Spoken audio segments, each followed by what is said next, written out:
In this video, I explain our 4-step process to writing a winning statement in support of claim. What's up, fellow vets? Clay Houston here, former Black Hawk pilot in the U.S. Army Reserve, and now a content writer here at VA Claims Insider. I've written like 50 plus blogs on a wide range of topics, including how to get TDIU and a long list of disabilities. And today I'm going to explain our 4-step process for how to write a winning statement in support of claim, otherwise known as VA Form 21-4138. A VA statement in support of claim is a 3 to 5 paragraph written narrative that details the circumstances and the facts of your disability. It's really useful for communicating to the VA in your own words the severity of your symptoms and how your disability has negatively affected your work, your life, and your social functioning. And those factors are really important because they are how the VA will determine your rating percentage. It's a common misunderstanding that the VA rates disabilities. What they actually rate are the symptoms produced by your disability. And generally speaking, the worse your symptoms are and the more they negatively affect your life, the higher your rating will be. And so statements in support of claims are just one way that you can show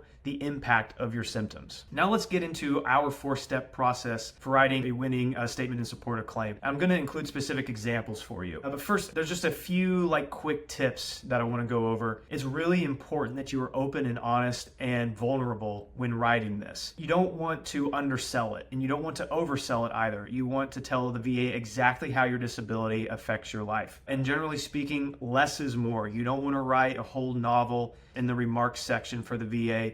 They don't have time to read that, and it probably will hurt your chances because they might end up just skimming it. Now, like I said, you should write these 4 steps out in the remarks section of your VA Form 21-4138. The section above that one is for your identification information, and all of that's pretty self-explanatory. All right, so step number 1, you want to list the name of the disability that you're claiming in the first section of the remarks. So in this first paragraph, we'll call it, you want to list the name of your disability, and we recommend including the diagnostic code as well. And you can find that in CFR Title 38 Part 4, which is the schedule for rating disabilities. Diagnostic codes, or DCs, are 4 number indicators that the VA uses to categorize all of the disabilities that they rate. So for example, if you're a first-time filer for PTSD, you're going to name it as follows in this first paragraph. They'll call it DC 9411 Post-Traumatic Stress Disorder, parentheses, PTSD, due to combat deployment to Iraq, or whatever the circumstances are that you claim caused your PTSD. Step number 2, you want to explain the approximate time frame that your disability began, along with why you think it should be service-connected. So in the second paragraph, you should explain in terms of month and year, that's specific enough for the VA, when your symptoms began. And you also want to tell the rater who's going to read your VA Form 21-4138 to explain what happened to you,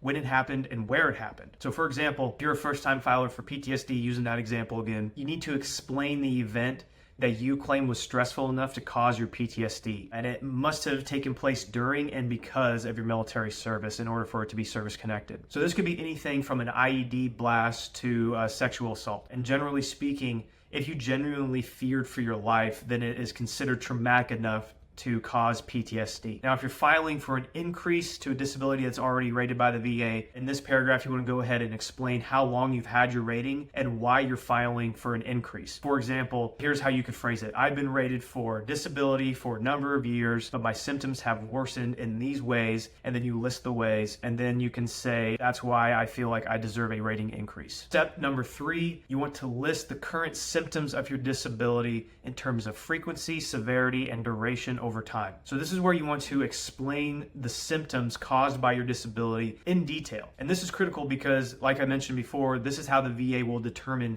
your rating. So if you suffer from, sticking with the PTSD example, if you suffer from PTSD that causes major impacts, you want to write down all the symptoms with examples of when you experience the symptoms. This will help the VA get a clear picture of the impact your symptoms have on your life. So here's an example of what you could write in this paragraph. You could say, I suffer from severe symptoms of PTSD and now have hypersensitivity to light and loud noises, constant anxiety and depression, near constant panic attacks, sweating, heart racing. You get the idea. You want to list all the symptoms that you are suffering from because of your PTSD. And then you also, in this paragraph, want to explain how often you experience those symptoms and how long those symptoms last when you do experience them. Step number 4, you want to explain how your disability negatively affects your work life and your social life. And in this paragraph, it's best to use two examples. And here's an example of something that you could write in this paragraph. You could say, my PTSD has negatively affected my work and life in many ways. I've been divorced twice and don't have relationships with my children anymore. I lost my job because I can't get along with my coworkers